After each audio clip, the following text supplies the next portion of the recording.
Hello everyone, welcome to Teach Tech Commerce. मेरा नाम है हर्षमित कौर एंड मैं हूं आपकी बिजनेस स्टडीज एजुकेटर। सो आज की वीडियो में हम क्या पढ़ने वाले हैं? आज की इस वीडियो में हम पढ़ेंगे हमारा चैप्टर 4 जिसका नाम क्या है, प्लानिंग। उसका कौन सा topic, step in planning process. Planning क्या होता है, उसके फीचर्स क्या रहते हैं, उसकी इंपॉर्टेंस क्या है, लिमिटेशंस क्या है, ये सभी चीज़ें हम प्रीवियस वीडियोज़ में पढ़ चुके हैं। तो आज की इस वीडियो में हम पढ़ेंगे कि प्लानिंग की प्रोसेस क्या रहती है या प्लानिंग प्रोसेस में कौन कौन से स्टेप्स रहते हैं, ठीक है। और जब बात स्टेप्स की होती है ना, आपने देखा होगा जब आप कंप्यूटर सब्जेक्ट भी पढ़ते हो तो स्टेप्स आपको ऐसे दे के रखे होते हैं, स्टेप 1, स्टेप 2, स्टेप 3, स्टेप 4, है ना। अगर आपसे कोई बोले कि कंप्यूटर में आपको क्या करना है, एक हाउस ड्रॉ करना है, तो उसके आपको जो बुक रहती है उसमें स्टेप्स दे के रखे होते हैं एंड उन्हीं स्टेप्स को आपको फॉलो करना होता है। ऐसा नहीं है कि पहले आप स्टेप 1 फॉलो करोगे, फिर स्टेप 5 पर आ जाओगे, फिर स्टेप 3 पे, फिर स्टेप 2 पे। ऐसा नहीं, सीक्वेंस में आपको step 1, step 2, step 3, step 4, step 5 follow करना होगा, तभी आपका हाउस बन पाएगा, ठीक है। आया समझ में? तो यहाँ पर हम सेम वही चीज पढ़ने वाले हैं कि प्लानिंग प्रोसेस की भी स्टेप्स रहती हैं, ठीक है। एंड उन सभी स्टेप्स को हमें सीक्वेंस में फॉलो करना रहेगा, ठीक है। आया समझ में? तो यहाँ पर हम सभी स्टेप्स को डिटेल में पढ़ने वाले हैं, ठीक है। एंड जो स्टूडेंट्स ये सोच रहे हैं कि आज मैंने ये क्या पहन लिया है, जो मेरी यूनिफॉर्म थी वो क्यों नहीं पहनी, तो बाहर बारिश हो रही थी, मैं भीग गई थी, मेरे बाल भी अभी गीले हुए पड़े हैं, तो इसलिए मुझे चेंज करना पड़ा, ठीक है। क्योंकि क्लास नहीं रुकनी चाहिए, तो इसलिए जो ये मेरे पास पड़ा हुआ था तो मैंने यही पहन लिया, ठीक है। आया समझ में? अब नेक्स्ट लेक्चर में या नेक्स्ट से नेक्स्ट लेक्चर में आपको वापस मैं यूनिफॉर्म में दिख ही जाऊंगी, ठीक है। आया समझ में? चलिए अब यहाँ पर हम पढ़ लेते हैं प्लानिंग के क्या क्या स्टेप्स रहते हैं। अगर हम स्टेप 1 की बात करें तो स्टेप 1 क्या रहता है कि हमें सबसे पहले प्लानिंग में क्या करना रहता है, सेटिंग ऑब्जेक्टिव्स। हमें कोई गोल सेट करना रहता है, ठीक है। हमें क्या करना रहता है, अगर आपने कोई कंपनी को लिया, ऑर्गेनाइजेशन खोलने का सोच रहे हो या खोल लिया है, तो सबसे पहले आप क्या करोगे, जो भी ओनर एंड फाउंडर रहते हैं ना, सबसे पहले ऑब्जेक्टिव सेट करते हैं कि बिजनेस हम खोल क्यों रहे हैं, उसका क्या मोटिव है, क्या एम है, क्या गोल है, क्या ऑब्जेक्टिव है, ठीक है। आया समझ में? तो यहाँ पर मैं आपको लिख देती हूं, सबसे पहले स्टेप का मतलब है सेटिंग ऑब्जेक्टिव, मतलब गोल्स सेट करना, ठीक है। आया समझ में? स्टेप 2 में क्या देके रखा है, डेवलपिंग प्रीमाइसेस। मतलब एक बार आपने ऑब्जेक्टिव सेट कर लिया अपने ऑर्गेनाइजेशन के लिए, उसके बाद आपको कुछ एजम्पशंस लगाने पड़ते हैं, ठीक है। आया समझ में? इन सभी चीज़ों को हम डिटेल में पढ़ेंगे। अभी मैं शॉर्ट फॉर्म में आपको लिखवा रही हूँ, क्योंकि जब क्या होता है ना कि आप पेपर में पढ़ते हो ना, तो आप डिटेल में नहीं पढ़ते हो, आप बस स्टेप्स को ऊपर ऊपर से पॉइंट्स को रिवाइज करते हो एंड पेपर देने चले जाते हो। डिटेल आपने पहले ही पढ़ रखी होगी, है ना। तो अभी आपको क्या करना है, ये आपको स्टेप्स दिख रहे हैं ना, एज इट इज आपको अपनी कॉपी में उतार लेना है। ऐसा क्यों? ऐसा नहीं है कि यही स्टेप्स है, डिटेल में भी मैं पढ़ाऊंगी, मैं इसलिए बोल रही हूँ इन्हें उतारने के लिए, ताकि जब आपका बोर्ड का एग्जाम होगा तब आपको ऊपर ऊपर से सिर्फ पॉइंट्स ही देखने पड़े। एंड साथ में मैं ये जो लिखवा रही हूँ ना, वो भी आप नोट डाउन करते चलो, ठीक है। आया समझ में? डेवलपिंग प्रीमाइसेस मतलब एजम्पशंस लगाना, ठीक है। आया समझ में? चलिए नेक्स्ट क्या है, स्टेप 3। स्टेप 3 मतलब identifying alternative courses of action. आपको पता है कोई भी काम को करने के लिए आपके पास बहुत सारे ऑप्शंस अवेलेबल रहते हैं, ठीक है। तो उन सभी ऑप्शंस को क्या करना, आइडेंटिफाई करना, डिटरमाइन करना, ठीक है। आया समझ में? तो यहां पर मैं लिख देती हूं, आइडेंटिफाइंग वेरियस ऑप्शंस अवेलेबल, ठीक है। आया समझ में? चलिए स्टेप 4 क्या है, इवेल्युएटिंग अल्टरनेटिव कोर्सेज। अब जैसे कि मैंने आपको बताया कि किसी भी काम को करने के लिए आपके पास बहुत सारे ऑप्शंस रहते हैं, तो आपको क्या करना रहता है, हर एक ऑप्शन को अच्छे से इवेल्युएट करना रहता है कि हर एक ऑप्शन के क्या प्रोज हैं, क्या कॉन्स है, मतलब क्या एडवांटेजेस हैं एंड क्या डिसएडवांटेजेस हैं। तो यहां पर मैं लिख देती हूं, evaluating evaluating advantages and disadvantages. ठीक है, शॉर्ट फॉर्म में लिखा है, आई होप आपको समझ में आ जाएगा। ठीक है, नेक्स्ट क्या है, स्टेप 5 सेलेक्टिंग एंड अल्टरनेटिव। अब आपने क्या किया, सबसे पहले तो हर एक जो ऑप्शन अवेलेबल है उसको आइडेंटिफाई किया, फिर उसके प्रोज एंड कॉन्स देखे, फिर उसमें से जो सबसे बेस्ट ऑप्शन रहेगा ना वो आपको क्या करना है, सेलेक्ट करना है, चूज करना है। ठीक है, हो सकता है आपको एक बेस्ट ऑप्शन लगे, हो सकता है आपने 2-3 बेस्ट ऑप्शन, मतलब एक काम को पूरा करने के लिए एक तरीका नहीं 3 तरीके, मतलब 3 चीजों को मिक्सअप करना पड़ेगा, तब जाके उस ऑब्जेक्टिव को आप अचीव कर पाओगे या जो आपने प्लान सोचा है वहां तक पहुंच पाओगे। ठीक है, आया समझ में? तो आपको क्या करना रहता है, 5th स्टेप में आपको चूजिंग द बेस्ट ऑप्शन, और वो बेस्ट ऑप्शन जो है एक भी हो सकता है या 2 या 3 भी हो सकते हैं। ठीक है, आया समझ में? चलिए, अब ये क्या थे, ये हमारे 5 स्टेप थे, लेकिन यहाँ तक प्लानिंग प्रोसेस खत्म नहीं हो रही है, इसके 2 और स्टेप्स बचते हैं। स्टेप 6 क्या है, इम्प्लीमेंट द प्लान। अब आपने क्या किया, प्लान को पूरा करने के लिए एक ऑप्शन सोच लिया, बेस्ट अल्टरनेटिव सोच लिया, उसके बाद आपको क्या करना है, प्लान सोच के बैठ जाना है क्या? नहीं, प्लान सोचने का कोई मतलब नहीं है अगर आप उसको इम्प्लीमेंट नहीं करोगे तो। अब आपको क्या करना है, प्लान को एग्जीक्यूट करना है। ठीक है, आया समझ में? Execute the plan. फिर लास्ट स्टेप में आपको क्या करना रहता है, जैसे ही आपने प्लान सोचने के बाद प्लान को कैसे अच्छे तरीके से हम कर सकते हैं, उसके लिए बेस्ट ऑप्शन सोचने के बाद प्लान को इम्प्लीमेंट भी कर लिया, एग्जीक्यूट भी कर लिया, उसके बाद आपको देखना है कि जो प्लान आपने सोचा था, जो ऑब्जेक्टिव आपने सेट किया था, वो पूरा हो पा रहा है कि नहीं, प्लान के अकॉर्डिंग चीजें चल रही हैं या नहीं। और कहीं पे आपको दिखता है कि मैंने सोचा तो ये था लेकिन हो कुछ अलग रहा है, कहीं पर भी आपको डेविएशंस दिखते हैं, तो आपको कंट्रोल करना पड़ेगा, आपको वो चीज सही करनी पड़ेगी। इसलिए लास्ट स्टेप में हम क्या करते हैं, फॉलो अप एक्शन। ठीक है, आया समझ में? जैसे कि आपने देखा ही होगा, कोई भी अगर आप कोई महंगी चीजें खरीदते हो, कोई इलेक्ट्रॉनिक चीज खरीदते हो, फ्रिज वगैरह खरीदते हो, तो कस्टमर आप मतलब जो आपको वो देते हैं ना, प्रोडक्ट देते हैं, जो कंपनी वाले होते हैं, वो एक बार आपसे फोन करके पूछेंगे 1 महीने बाद, 2 महीने बाद, 6 महीने बाद कि कोई दिक्कत तो नहीं आ रही है। ये आपको सर्विस प्रोवाइड करते हैं, फॉलो अप एक्शन लेते हैं कि कोई कमी तो नहीं है हमारे प्रोडक्ट में या हमारी सर्विसेज में कोई कमी तो नहीं है, अगर है तो हम उसको आएंगे आपके घर ठीक करने। ठीक है, ये आपको मिलती है फैसिलिटी, उसी को हम क्या बोलते हैं, फॉलो अप एक्शन। ऑर्गेनाइजेशन ऐसा क्यों करती है, ताकि उनके कस्टमर जो है उनसे सेटिस्फाई रहे एंड दोबारा से उनके पास आकर चीजें खरीदे। ठीक है, ऐसे ही एक ऑर्गेनाइजेशन की अंदर बात करें ना, तो जो भी काम वहां पे हो रहा होता है वो ढंग से हो रहा है कि नहीं, उस चीज का ध्यान रखना पड़ता है। किसको, या तो मैनेजर रखता है या जिसको भी रिस्पॉन्सिबिलिटी दी गई होती है वो रखता है। ठीक है, उसी को हम क्या बोलते हैं, उसी को हम बोलते हैं फॉलो अप एक्शन। ठीक है, तो यहां पर हम क्या लिख सकते हैं, फॉलो अप एक्शन का मतलब रिव्यू करना। ठीक है, आया समझ में? तो ये मैंने आपको क्या किया है, शॉर्ट में बता दिया है कि प्लानिंग प्रोसेस के क्या क्या स्टेप्स हैं एंड उनके मतलब क्या है। ठीक है, अब हम इसे डिटेल में पढ़ लेते हैं। सबसे पहले क्या है, the process of planning involves the following steps. सबसे पहला क्या स्टेप है, setting objectives. The first and foremost step of planning is setting up of objective और goal। सबसे पहला स्टेप क्या रहता है प्लानिंग प्रोसेस का, कि हमें ऑब्जेक्टिव या फिर गोल सेट करना है।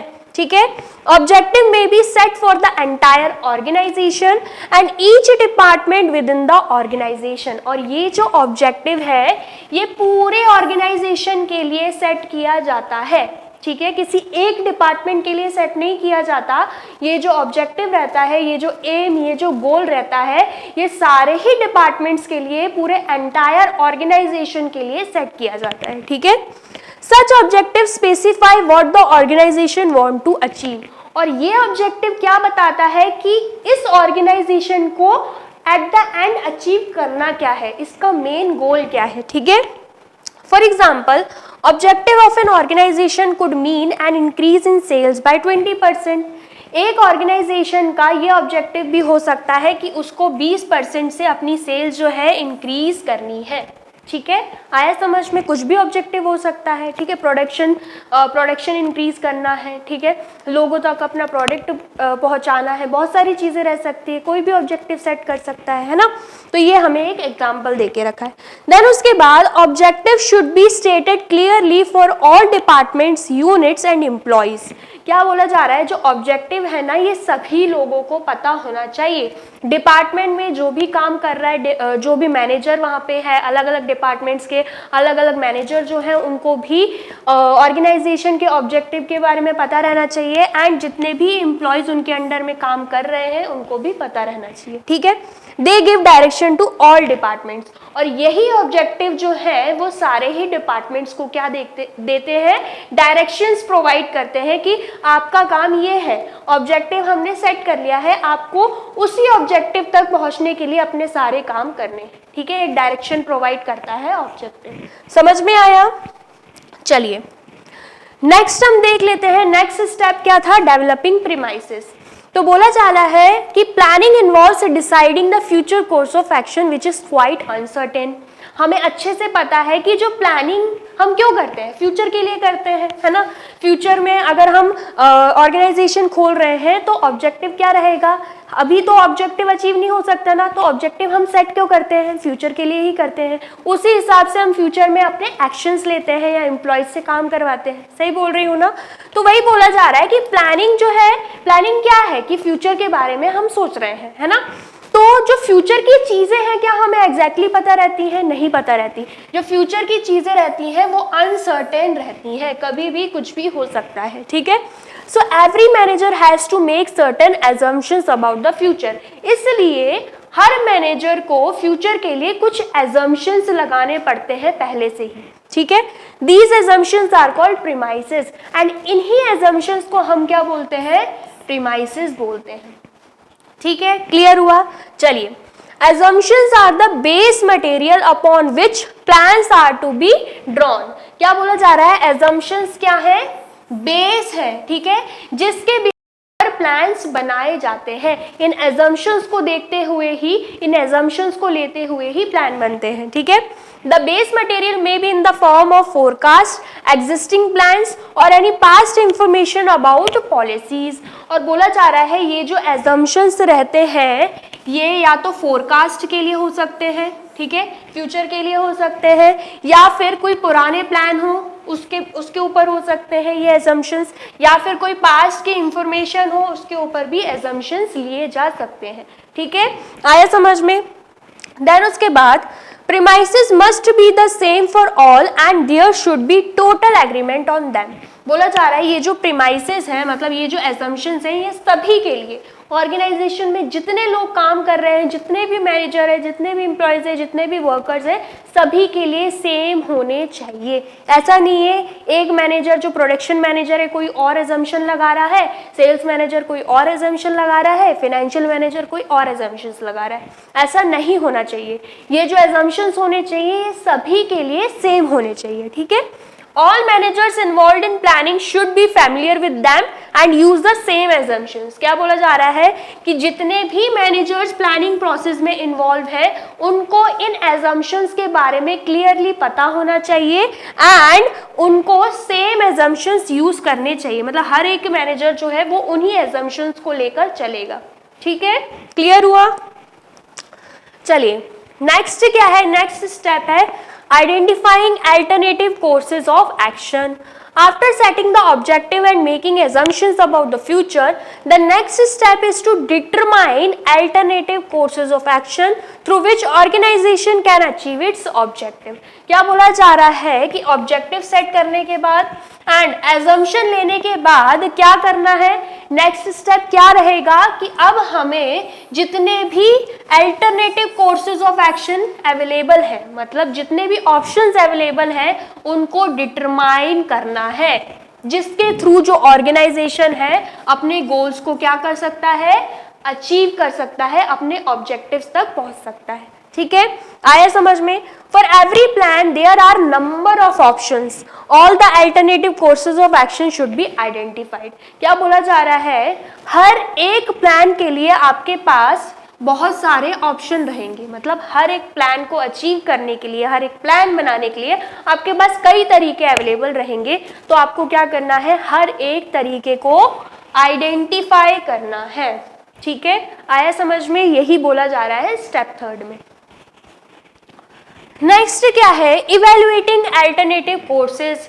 वही बात आ गई कि अब आपको क्या करना है, आपने आइडेंटिफाई कर लिया हर एक ऑप्शन, अब हर एक ऑप्शन में क्या प्रोज है, क्या कॉन्स है, मतलब क्या एडवांटेजेस है, क्या डिसएडवांटेजेस है, क्या मेरिट्स है, क्या डीमेरिट्स है, वो भी आप ही को देखने हैं। ठीक है, after identifying and listing out possible alternative courses, the next step is to evaluate each alternative, that means to weigh the pros and cons of each alternative. हर एक अल्टरनेटिव के प्रोज एंड कॉन्स देखना। ठीक है, the positive and negative points of each alternative are thoroughly examined in the light of the objective to be achieved. क्या बोला जा रहा है, ये जो पॉजिटिव एंड नेगेटिव पॉइंट्स रहते हैं हर एक अल्टरनेटिव के, हर एक ऑप्शन के, ये क्यों देखे जाते हैं, ताकि हमें पता रहे कि हमें हमारा ऑब्जेक्टिव कैसे अचीव करना है। इसलिए हमें हर एक ऑप्शन के एडवांटेज एंड डिसएडवांटेज देखने पड़ेंगे, ताकि हम अपने लिए एक बेस्ट ऑप्शन निकालें एंड उसी के थ्रू हम अपने ऑब्जेक्टिव को अचीव करें। ठीक है, क्लियर हुआ? चलिए, देन उसके बाद और alternatives should be compared and evaluated in the light of feasibility, cost, consequences, benefits and so on. बोला जा रहा है जितने भी अल्टरनेटिव्स आपके पास अवेलेबल हैं, मतलब जितने भी ऑप्शंस आपके पास अवेलेबल है, आपको उनको अच्छे से इवेल्युएट करना है एंड एक दूसरे से कंपेयर करना है और ये देखना है कि उसकी फीसिबिलिटी क्या है, अचीवेबल है या नहीं है। ठीक है, कितनी कॉस्ट लगेगी अगर हम कोई ऑप्शन ऑप्ट कर रहे हैं, ये तरीका अपना रहे हैं, ठीक है, ये अल्टरनेटिव हम अपना रहे हैं, तो उसमें ज़्यादा खर्चा तो नहीं है, ये भी देखना है। उसका क्या प्रभाव पड़ेगा कंपनी पे, ये भी देखना है। उसके क्या बेनिफिट्स रहेंगे, ये सभी चीज़ें आपको देखनी रहेंगी एंड हर एक ऑप्शन को एक दूसरे से कंपेयर करना पड़ेगा। एंड जिसमें आपको दिखता है कि जो प्रोज है, मतलब जो एडवांटेजेस है वो ज़्यादा है एंड जो डिसएडवांटेजेस है वो कम है, तो आप उस ऑप्शन को सेलेक्ट कर लीजिए। ठीक है, एंड उसी के थ्रू अपने ऑब्जेक्टिव को अचीव करिए। ठीक है, क्लियर हुआ? चलिए, नेक्स्ट क्या है, सेलेक्टिंग एन अल्टरनेटिव। अब हमने क्या किया, हर एक अल्टरनेटिव को कंपेयर भी कर लिया, उनके एडवांटेजेस डिसएडवांटेजेस भी निकाल लिए। अब हमें क्या करना है, अब हमें सबसे अच्छा ऑप्शन सेलेक्ट करना है। ठीक है, after evaluating the various alternative, the next step is to select the most suitable course of action, मतलब सबसे बेस्ट ऑप्शन को चुनना। This is the real point of decision making, and ये सबसे इम्पॉर्टेंट रहता है, इम्पॉर्टेंट पॉइंट रहता है डिसीजन मेकिंग का। जब भी हम कोई डिसीजन लेते हैं तो सबसे मेन चीज क्या रहती है कि हम बेस्ट ऑप्शन निकालें। ठीक है, जितने भी ऑप्शंस हमारे पास अवेलेबल हैं उसमें से सबसे बेस्ट तरीका, सबसे बेस्ट अल्टरनेटिव निकालें। ठीक है, आया समझ में? The alternative to be selected should be the most feasible, profitable and with least negative consequences. वही चीजें बोली जा रही हैं कि जो भी आप अल्टरनेटिव, जो भी आप ऑप्शन सेलेक्ट करोगे वो फीसेबल रहना चाहिए, अचीवेबल रहना चाहिए, प्रॉफिटेबल भी रहना चाहिए एंड उसमें सबसे कम नेगेटिव पॉइंट्स होने चाहिए। ठीक है, आया समझ में? Sometimes a combination of plans may be selected instead of one best course. क्या बोला जा रहा है, कभी कभी क्या होता है कि हम सिर्फ और सिर्फ एक बेस्ट ऑप्शन सेलेक्ट नहीं करते, बल्कि कॉम्बिनेशन ऑफ प्लान्स, 2-3 ऑप्शन से सेलेक्ट करते हैं। ठीक है, आया समझ में? मतलब एक ऑब्जेक्टिव को अचीव करने के लिए हो सकता है आपको सिर्फ और सिर्फ एक प्लान ना लगे या एक ऑप्शन ना लगे, आपको 2-3 ऑप्शंस की जरूरत पड़े। ठीक है, आया समझ में? चलिए, फिर लास्ट क्या है, सॉरी लास्ट नहीं, 6th स्टेप क्या है, इम्प्लीमेंट द प्लान। तो उसमें क्या बोला जा रहा है, this is the step where other managerial functions also come into the picture. अब बोला जा रहा है इस स्टेप में क्या होता है, जो मैनेजमेंट के दूसरे फंक्शंस है ना वो भी यहाँ पर आ जाते हैं। वो कैसे, आपको पता है मैनेजमेंट के कौन कौन से फंक्शंस हैं। सबसे पहले तो क्या आ जाता है, जो चैप्टर हम पढ़ रहे हैं प्लानिंग, उसके बाद क्या आ जाता है ऑर्गेनाइजिंग, फिर उसके बाद क्या आ जाता है डायरेक्टिंग, है ना, फिर उसके बाद क्या आ जाता है स्टाफिंग, सॉरी उसके बाद आता है डायरेक्टिंग नहीं आता, ऑर्गेनाइजिंग के बाद आता है स्टाफिंग, फिर उसके बाद आता है डायरेक्टिंग, है ना, एंड देन फिर उसके बाद आ जाता है कंट्रोलिंग। यही हमने पढ़ा था। तो बोला जा रहा है जैसे ही हम 5 स्टेप्स कंप्लीट करते हैं, है ना, सबसे बेस्ट ऑप्शन निकाल लेते हैं, सेलेक्ट कर लेते हैं, उसके बाद क्या स्टेप रहता है कि हमें जो भी प्लान हमने सोचा है उसको इम्प्लीमेंट करना है, एग्जीक्यूट करना है। ठीक है, आया समझ में। तो बोला जा रहा है कि इस स्टेप में क्या किया जाता है, जो बाकी के फंक्शंस है ना जो प्लानिंग के बाद होते हैं उनको परफॉर्म किया जाता है। ठीक है, अब वो पिक्चर में आ जाते हैं। अब प्लान तो कर लिया, अब हम इम्प्लीमेंट करेंगे, ऑर्गेनाइज करना चालू करेंगे। ऑर्गेनाइज के बाद स्टाफिंग, फिर डायरेक्टिंग, फिर कंट्रोलिंग। ठीक है, आया समझ में। चलिए, plans are of no use until these are put in action. बोला जा रहा है प्लान्स बनाने का कोई मतलब नहीं है अगर आप उसे एक्शन में नहीं लेकर आ सकते। मतलब प्लान्स आप बना रहे हो एंड उसके ऊपर काम नहीं कर रहे हो। ठीक है, आपने सोच लिया बिजनेस बनाएंगे, ये करेंगे, वो करेंगे, ये ऑब्जेक्टिव सेट कर लिया, ढेर सारा पैसा कमाएंगे, लेकिन कर कुछ नहीं रहे, बस बातें कर रहे हो। एक पार्टनर और सेलेक्ट कर लिया, उससे बस बतिया रहे हो फोन पे, घर पे बैठे बैठे, कर तो कुछ रहे नहीं हो, इन्वेस्टमेंट कुछ कर नहीं रहे, है ना, लोगों को सेलेक्ट तुम कर नहीं रहे हो। ठीक है, रिक्रूटमेंट तुम कर नहीं रहे हो, तो क्या मतलब है। तो वही चीज बोली जा रही है, प्लान बनाने का कोई मतलब नहीं है अगर आप कुछ एक्शंस नहीं लेते प्लान बनाने के बाद।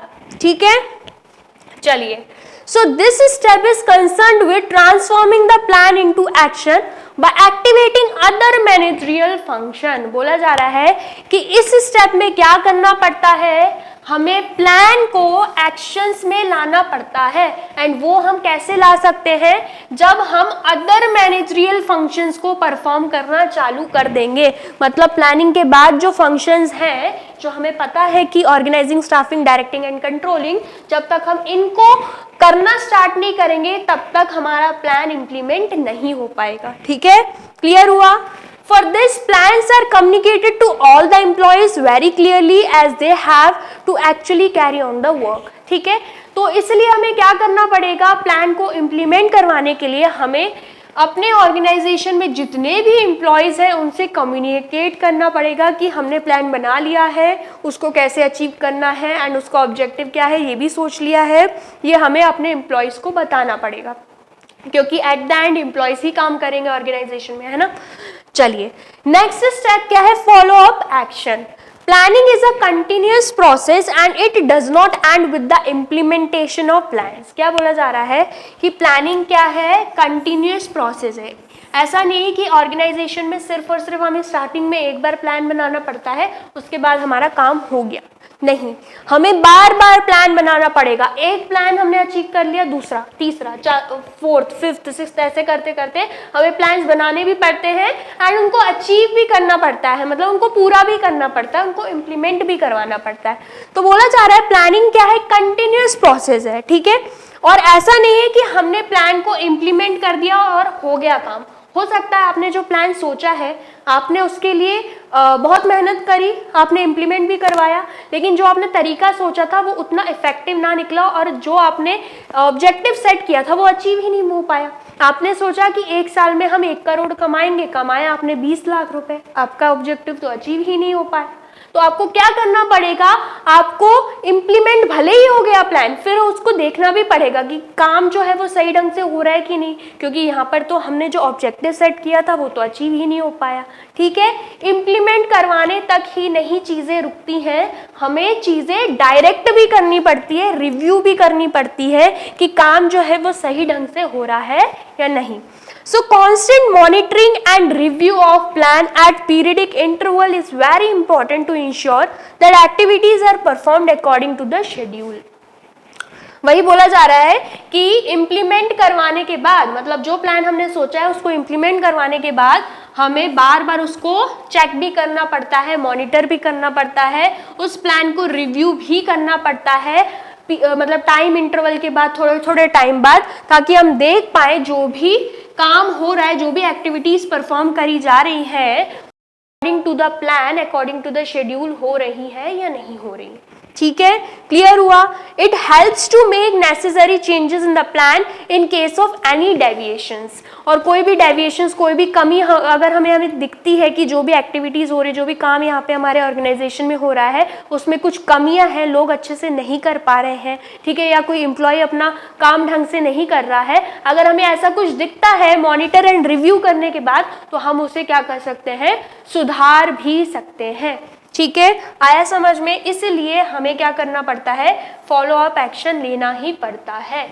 ठीक है, तो ये सभी क्या थे, ये सभी थे स्टेप्स इन प्लानिंग प्रोसेस, जो कि बहुत ही ज़्यादा इंपॉर्टेंट है। ठीक है, आपके पेपर में केस स्टडी बेस भी आपसे पूछा जा सकता है या डायरेक्ट क्वेश्चन भी पूछा जा सकता है, तो आपको इन स्टेप्स को अच्छे से समझना है, जो कि मैंने समझा दिया है। आई होप आपने एंड तक वीडियो देखी होगी एंड आपको वीडियो पसंद आई होगी।